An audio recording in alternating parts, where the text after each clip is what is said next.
Hello everyone, it's Shel from Paper Rock TO Studio, and today I am doing the challenge from the Tag It Tuesday Facebook group. You can go join that if you want.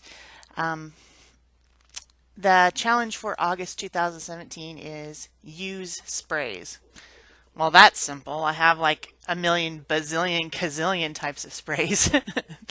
So I decided to do this thing that everyone keeps complaining about over at Pick a Stick Challenge, which is the resist, using gesso or other mediums to resist. And I'm going to do this so that you guys see what it is and that it's really not that big a deal. It's just that it seems to come up at the end of challenges and doesn't seem to be working out very well.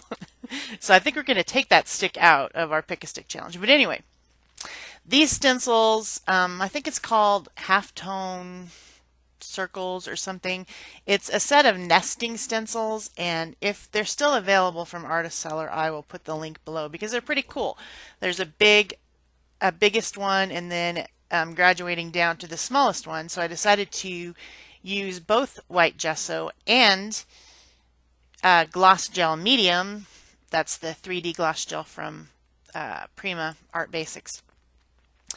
To rather than using just one of those to do a resist, I would use both. So I used a bigger dot stencil and then the nesting smaller one that can go over the top to show the idea of this resist technique. There I am putting on some gloves in a bottle. I've been having real problems with my skin peeling on my fingers, and I believe it's from all the chemicals that get on my hands. So I'm going to be using protective lotions from now on. So I got some of that. I'll put that in the links below too, in case you guys think you might need some. It's a protective lotion that seals your skin, supposedly. And there's other ones besides gloves in a bottle. It just happens to be the one I picked. So then I went and got some of my Tattered Angels Glimmer Mist. I decided to make a super duper shiny, glimmery, glittery thing.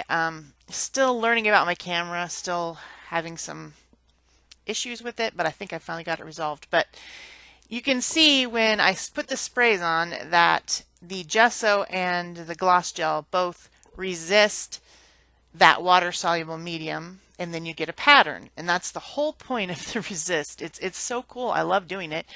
I do it all the time, but it just seems to be making everyone flummoxed.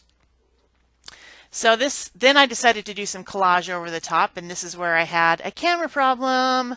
My camera cut off at 7 minutes 30 seconds again, and I figured out that it's a software problem and not me being impatient.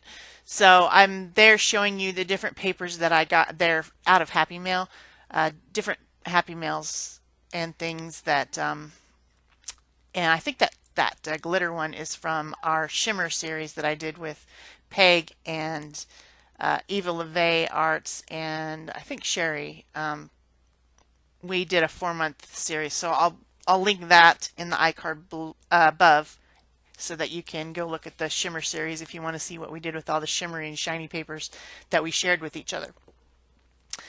So some collage, I'm putting that glittery paper as my backing. You know, when I'm doing tags, I really like to put a background layer on. I like the way it looks framing in the tag. So I use the glitter paper and it looks really cool.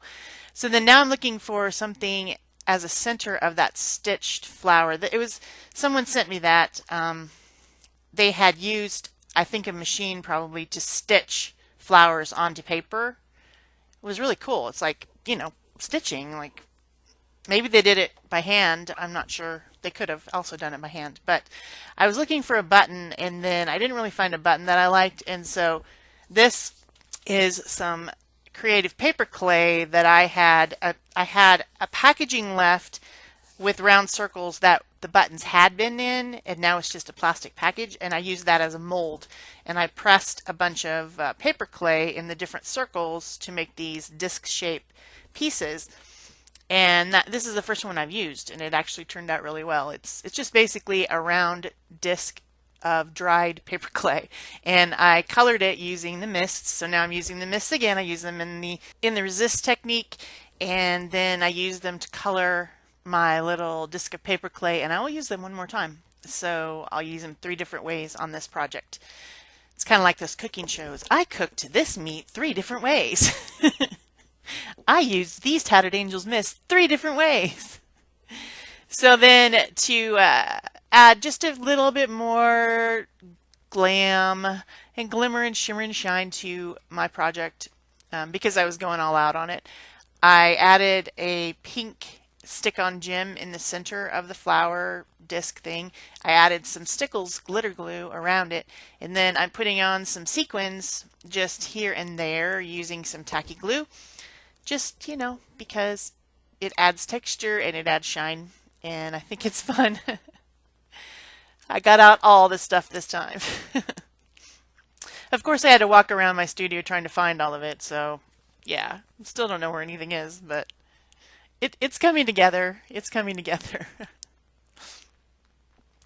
So then I used some Tim Holtz stickers. That's the little chat ones, you know, to add a phrase and take this tag up to the next level. I wanted to add another sequin, but then decided it didn't look good, so I took it back off. And then the only thing left to do to finish my tag is to add some fibers or ribbons at the top. I've already punched the hole with my crocodile. And this stuff is what's fun. It's seam binding ribbon. It's for quilting.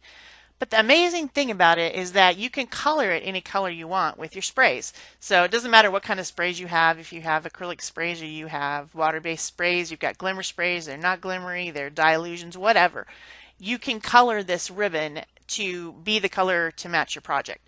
So I used my 3 different colors of glimmer mist on it, and then I'm drying it, and you see it dries quite quickly. I left the drying portion in so that you could see that it dries up quite quickly, and it kind of wrinkles a little bit, and it just looks cool. So I added it with some 1-inch organza ribbon, and then tied it off with a little piece of baker's twine, and that's the project complete.